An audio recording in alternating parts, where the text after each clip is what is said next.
16 سال کی عمر میں مسلمان ہوا۔ اللہ کے رسول کیا ہوا؟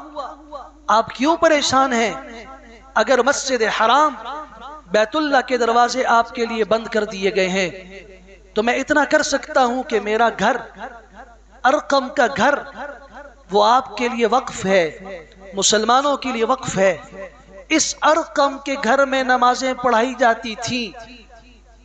یہی وہ مرکز تھا جو دعوت کا اور تبلیغ کا پہلا مرکز بنا۔ یہی وہ مرکز تھا جہاں پہ تعلیم اور تربیت کی گئی صحابہ کرام کی۔ اور سبحان اللہ، اللہ آپ کو لے جائے، بارہا لے جائے، میں مقام کی بھی تعیین کر دیتا ہوں جہاں سے صفا مروہ کی پہاڑی شروع ہوتی ہے۔ صفا کی پہاڑ کی چوٹی پر آج اس جگہ پہ 16 نمبر گیٹ